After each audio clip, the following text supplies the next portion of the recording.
vlog. Okay, so I have not, and I'm sorry, like, we're quarantined right now, so I'm not really doing my hair or makeup or anything like that. So I have not done a video in a long time, and there's a reason for that. Things have not been great, and so I haven't wanted to film. I haven't wanted to be creative. I haven't wanted to put my time into anything except basically surviving and trying to get through things. So in December, we tried to get pregnant. In January, I was like sure that I was pregnant, and the test came back negative. Then we tried again in January, and in February, I got a positive pregnancy test. So sometime at the end of January, I got pregnant. Beginning-ish of February, I got a positive pregnancy test. I was so excited. It was a faint positive. I'll insert some footage here. Okay, let's try this again. I like knew, but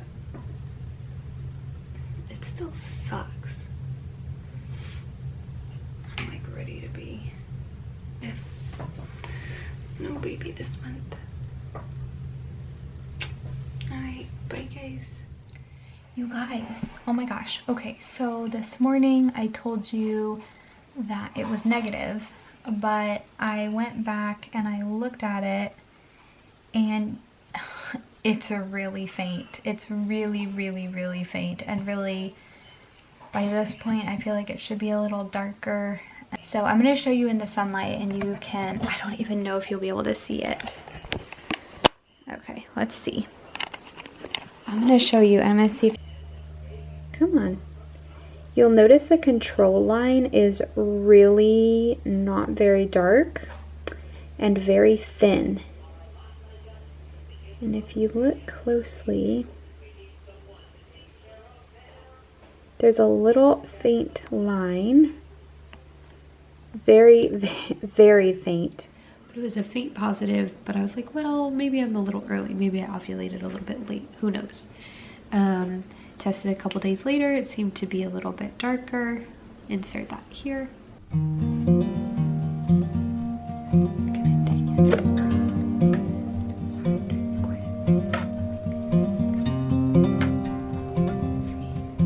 There's definitely a line there, but it's just like really,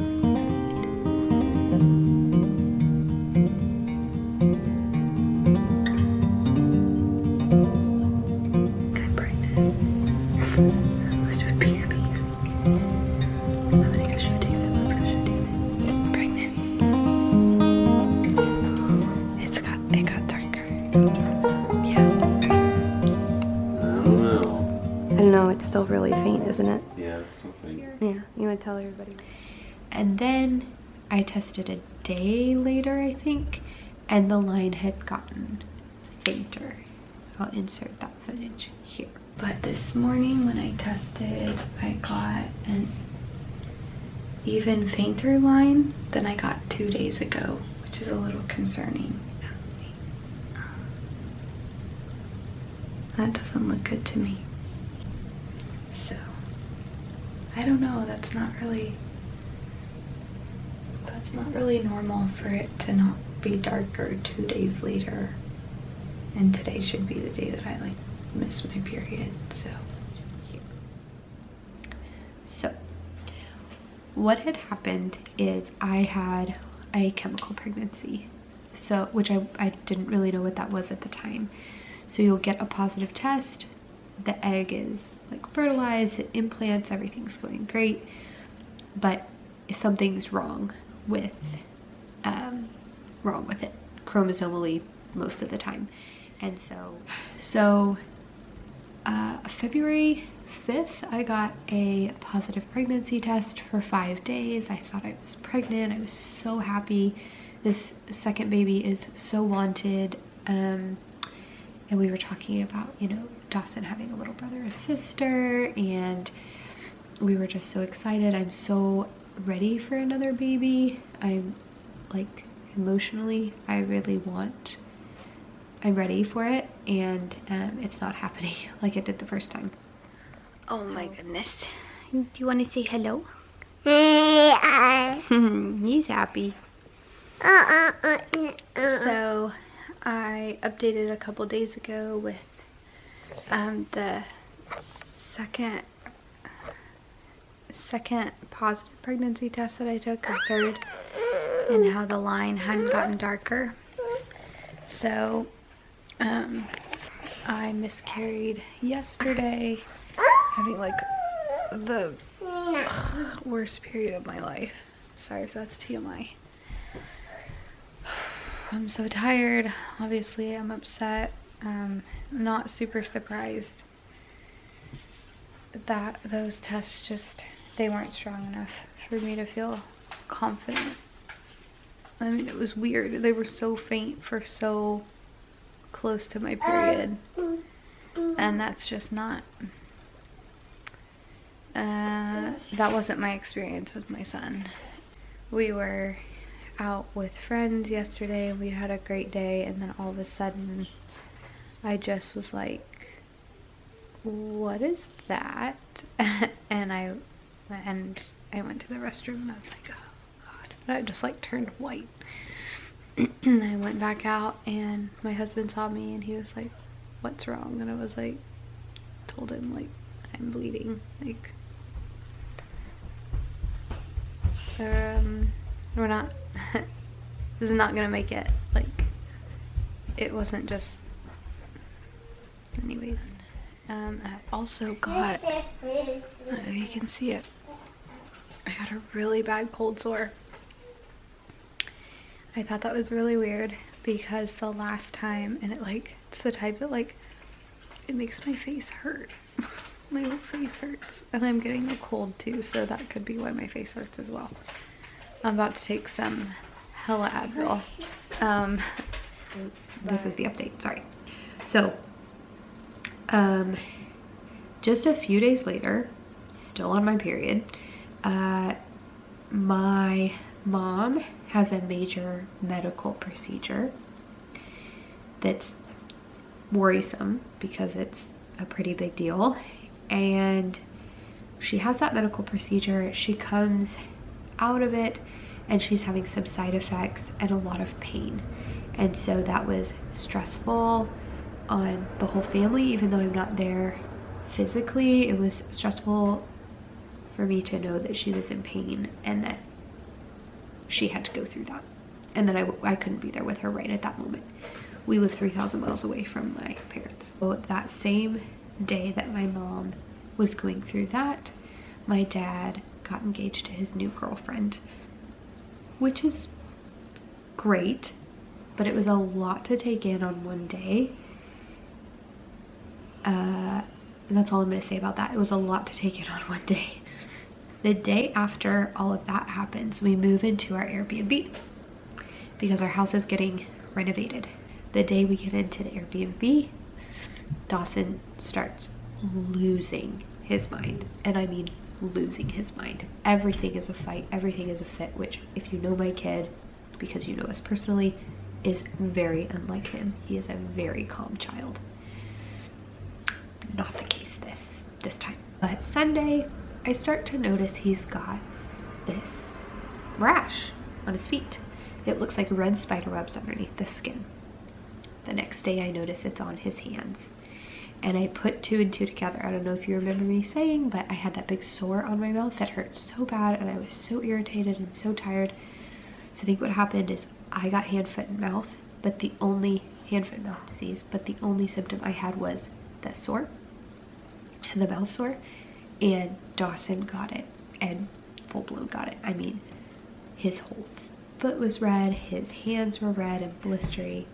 I mean, he was a mess the entire weekend that David was gone, and I was by myself.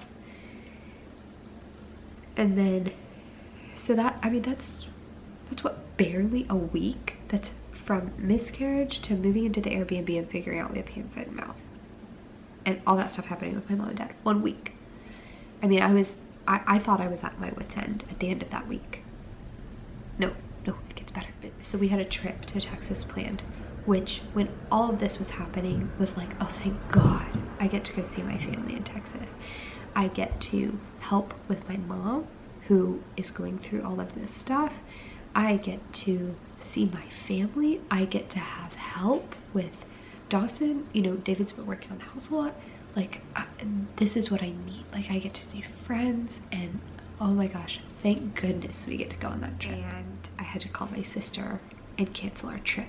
Part of the reason is because my mom is immunocompromised because of what she's going through, and my sister had a very kind of like once in a lifetime trip planned for her family that they had spent a lot of money and looked forward to for months and months. So for the next couple weeks, we were just very isolated. Mind you, I've not been handling any of this well. I'm very frustrated, emotionally kind of just fragile after everything that happened. I'm not handling it well at all. I'm just surviving. Flash forward, finally we start to go to the gym again. We went to mom's group. We went to one story time, and then coronavirus. Later, we had a trip planned to San Francisco to see our friends. So we go to San Francisco. Things get real serious real fast. It's like basically the day after we leave, like the ball just really starts rolling on some things, and people start really understanding just how serious this is, and that like we're gonna have to close a bunch of stuff and things like that. It's not just schools anymore. It is literally the worst trip ever. Dawson catches a cold the next day, which with coronavirus going around, like I don't know if it's that or if it's a cold. It's terrible. I catch it the next day, and we feel terrible. Dawson is a monster the entire time we're there. I feel awful. All I want to do is sleep. We're stuck in that tiny hotel room. We're ready to come home. Okay, like this was a short trip, and things are getting crazy with coronavirus, and we really feel like, oh my god, we shouldn't have come in the first place. Like this last day we're there, Dawson is standing on the toilet in the hotel room that has like a modern metal vanity. He slips and he gets a huge gash on his forehead, and he is spurting blood. I literally thought he was dying when I looked at him. I was like, oh my god. I start freaking out. I'm instantly crying, and his hair is covered in blood. His face is covered in blood. It's going into his eyes. It's all the way down his face now. After a few seconds, it's crazy. Dawson is crying his head off. I run out of the room. I go to an open room that has a cleaning lady in it, and all I can manage is I just run in. I'm like sobbing, and I just say, help, help, help, call 911, help, help, help. And I get on the phone with paramedics. The police come, the fire truck comes because they usually can respond first, and then the ambulance comes about 5 minutes later. We hop into the ambulance and they take us down to a children's hospital. He stopped bleeding by this point, thank god. I realized that he's not going to like be brain damaged or dead, because that was, of course, as a mother, like my first thought was like, oh my god, he's dying. Like I was freaking out. It was the most terrifying moment of my life, hands down. I mean, this thing was deep and about that long. It was absolutely terrifying. We get to the children's hospital. They give him some numbing medication. They come in. They can't do glue and a butterfly clip. It's too deep. This thing looks terrible. Every time I looked at it in the hospital, I just started crying, which of course then made Dawson cry. So I was like, okay, hold it together because you're freaking him out. They come in with this pain medication. It's like a narcotic medication that makes them kind of loopy. It's a nose spray. They sprayed up both sides of their nose, and it kind of makes them feel drunk, is what the nurse told me, and actually makes them forget. It has amnesic properties. So they gave him this medication and they said he won't remember this. Perfect. Like no problem at all. Great. Like that was amazing. I was really glad to have that. They came in, they stitched him up. I believe they brought in a pediatric plastic surgeon to make sure that it was nice, straight, and wound scar. It looks amazing today, a couple days later. Stitched that up. get back to the hotel room. Of course, have to tell them that we were tested for coronavirus. So then we are quarantined to our hotel room for 8 hours until the test comes back. Although 8 hours is actually really good. They call us, they tell us you don't have coronavirus, you don't have the flu, you don't have RSV, but you tested positive for rhinovirus, which is the common cold. So that's what we've been dealing with, is the common cold. We rushed and flew back that night because we weren't sure what travel restrictions would come the next day. A lot of things happened when we were in San Francisco with the virus. And we get home, and I have never been more happy to be back in Seattle, ever. Even though it's the epicenter of all this coronavirus stuff, I am so happy to be back. But yeah, that is the last 5 weeks. It's been awful. Awful. And it has not ended, really. I mean, I keep thinking that this is the last bad thing that will happen, and it just keeps happening. Sorry this wasn't a very upbeat, but I did need to give a life update. I felt like I couldn't just start vlogs again without this. I wanted to talk about it, and I wanted to update everybody. So anyways, it's been a long 5 weeks. So thank you for watching and getting caught up on everything. I love you guys. Bye.